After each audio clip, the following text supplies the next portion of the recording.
electromagnetic pulse (EMP).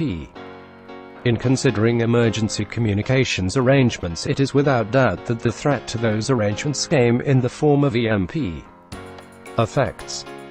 When a nuclear weapon is exploded, prompt gamma radiation is emitted in all directions, and what impinges on the upper region of the atmosphere is transformed into an electromagnetic pulse of very high intensity. This is capable of inducing damaging amounts of electrical energy in electrically conducting objects encountered by the pulse when it reaches them on the ground, at sea or in the air. Thus, weapons which airburst would probably cause damage to communications and electrical equipment over a huge area and even interfere with the distribution of electricity in otherwise undamaged areas. All radio communications systems must be considered vulnerable to the effects of EMP, because they must necessarily be designed to accept electromagnetic energy. Transistors are particularly vulnerable to high voltages, and a connected aerial would be an ideal entry point for EMP into a communications system. The electrical charge which EMP induces could result in blowout of circuits or simply cause them to melt. Overhead distribution power lines are particularly vulnerable to EMP, and while designed with a certain tolerance, such as nearby lightning damage, the concentration of collection of EMP would cause lines to blow out. Precautions. Ideally, all of the electrical and electronic equipment used for civil defense purposes would be immune to EMP damage, but the costs of including good EMP protection are considerable. The simplest way to protect telephone and radio equipment is to disconnect it from all wires and cables before EMP can be received, and reconnect it after the danger has passed. One other option is to fit a varistor to mains equipment. A varistor is a non-linear resistor designed to absorb the effects of EMP. It is simple, cheap, and would improve reliability under EMP attack.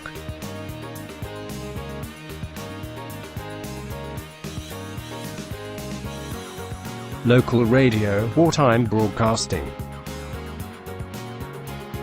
In a build-up to war, BBC Radio Leicester and Leicester Sound would be incorporated into her arrangements for issuing national and local advice and instructions to the public.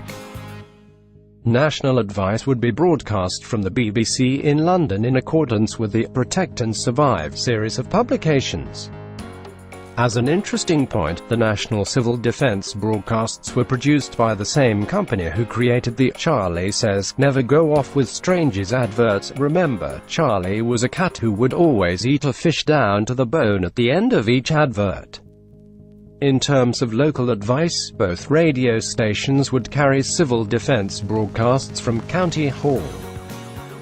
If war looked imminent, both radio stations would be absorbed into a wartime broadcasting service, WTBS.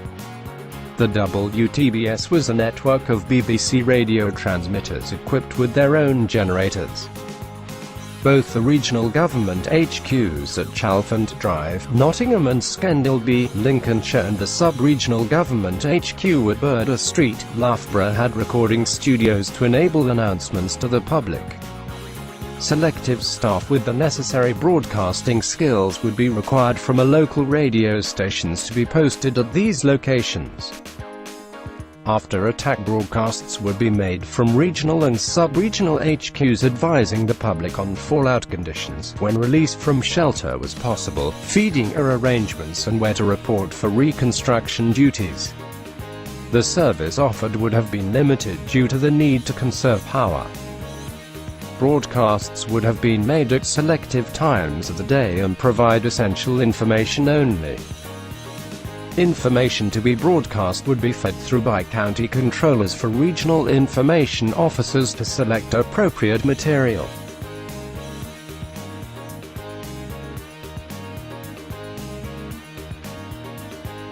British Telecom. State-owned in the early 1980s, British Telecom (BT) held the contracts for all of the secret wartime communications.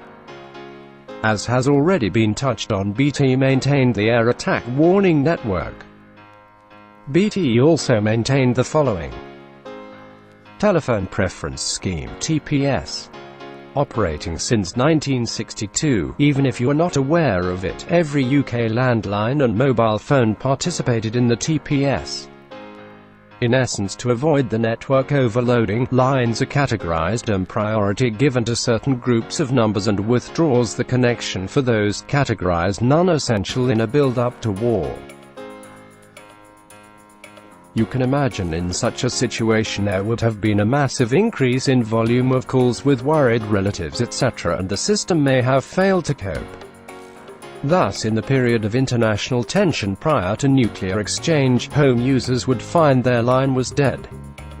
Due to computerization this can be done automatically, but during the 1980s required manual intervention at each individual telephone exchange.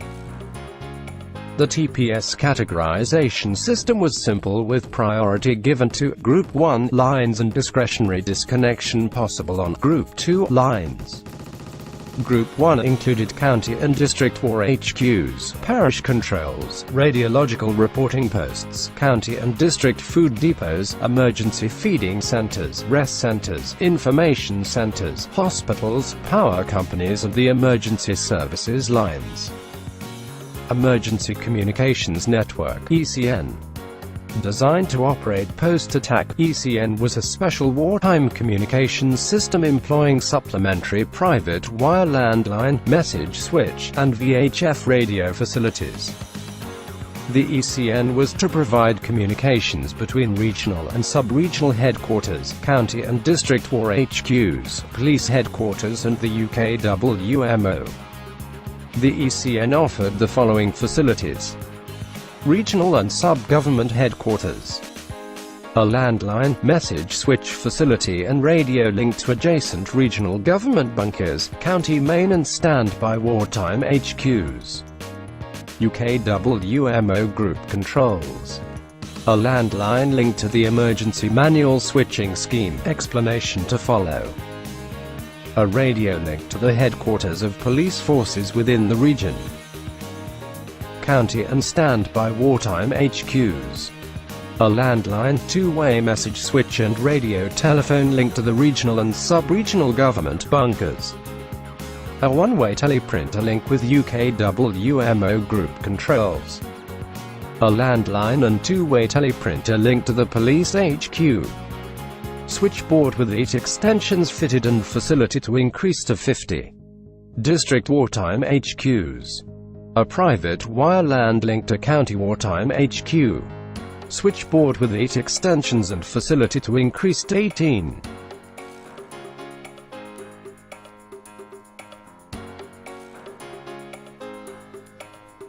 Emergency Manual Switching Scheme (EMSS).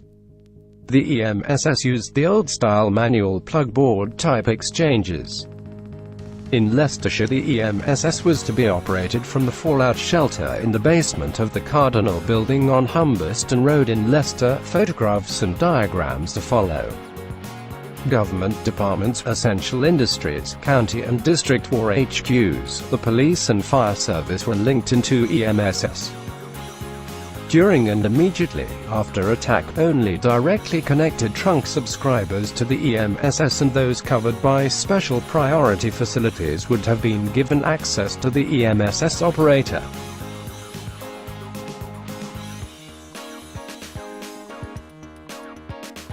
British Telecom. Wartime HQ. Address: Cardinal Building, Humberston Road, Leicester. OS grid reference SK591047. Soon to be cleared due to lack of office space, the basement of the Cardinal building was the fallout shelter housing the EMSS switchboards.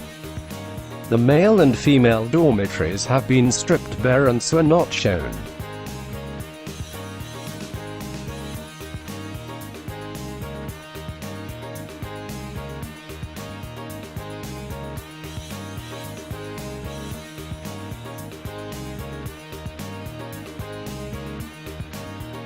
British Telecom. Wartime HQ. Address: Wharf Street, South Leicester. OS grid reference SK541049. The basement of the Wharf Street South BT building houses the Haymarket Telephone Exchange. It contains the repeater station with all the long-distance connections and an electromechanical exchange Leicester trunk mechanism for long-distance calls. Entrance is through a card swipe controlled door, and then take a flight of stairs down to a huge blast door covering the entrance. Through the blast door you step into a giant operations area and racks of telephonic equipment. The rooms on the right-hand side of the operations area were at one time converted into dormitories. Through a series of heavy internal doors you also come across the emergency escape ladders. Heading back to the operations area, a walk along the side of dormitory rooms brings you to a giant blast door at the opposite end.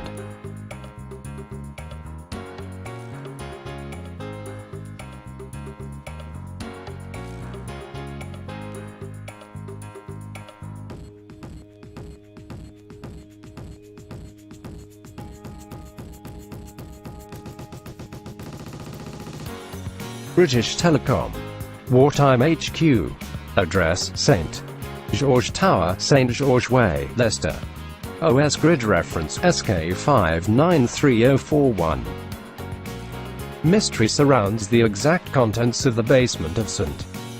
George Tower next to Leicester railway station. A visit to the basement reveals it has been totally sealed with brickwork. A walk at the perimeter at street level offers no assistance either, as all possible ways in have been cemented over. Entry would only be possible down an air shaft, but this is judged to be far too dangerous to be attempted. The final possibility was the layout plans, but unfortunately only a square area is marked out with nothing showing in detail. So what was down there? This was in fact the location of the BT Regional Civil Defence Liaison Office for the Midlands. It was a secure location for BT to plan the civil defence arrangements from and home to the BT Home Office liaison team.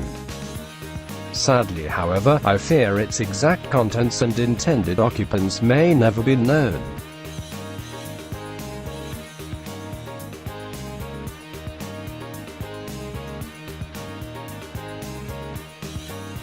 Radio Amateur Network, RayNet.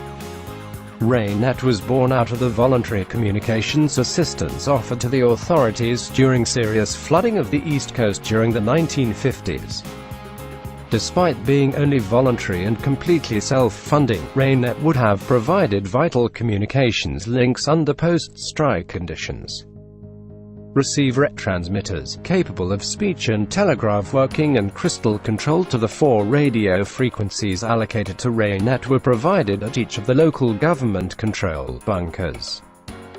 This equipment was also provided to parish controls, in the form of CB radios, police HQs, Leicestershire Health Authority and sub-regional headquarters at Burder Street, Loughborough. The allocation of radio frequencies also allowed the capability of inter-county links within Home Defence Region 3, the Midlands counties. During the 1980s, Geoffrey Griffiths was National Chair of RayNet and Leicestershire RayNet Controller. A member of RayNet would have been posted at each local government bunker to establish, maintain and operate links to each of the other essential authorities within the county. I am, however, unable to quantify exactly the manpower resources of RayNet within Leicestershire at the time. I myself would have been required to be at County Hall. The County Civil Defence Plan specifies 2 RayNet operators at County Hall, although naturally with personal family commitments this would have been a tough decision to make. Post-strike conditions would be extremely harsh and difficult, in particular protecting against the effects of electromagnetic pulse (EMP). Jeff Griffiths talked of this hazard but also his ultimate confidence in the RayNet members. We were provided with scientific analysis data on EMP, and were advised on precautions to take to protect our equipment. But I have every faith that we would have been able to establish an effective post-strike network. This faith is drawn from the considerable assistance we have offered to authorities dealing with major disasters such as at Lockerbie, and in a very short space of time. You have to realize that during the 1980s not even inter-police force radio communications were possible. It was RAINet with the considerable expertise and equipment that's often bridged these gaps in emergencies. What of pre-attack planning? Jeff Griffiths explains, myself and a number of senior RAINet colleagues visited the important points of contact for Leicestershire such as UKWMO group controls at Coventry, Lincoln and Bedford and the regional government bunkers, to agree communications arrangements. Planning documents were drawn up but are not in the public domain.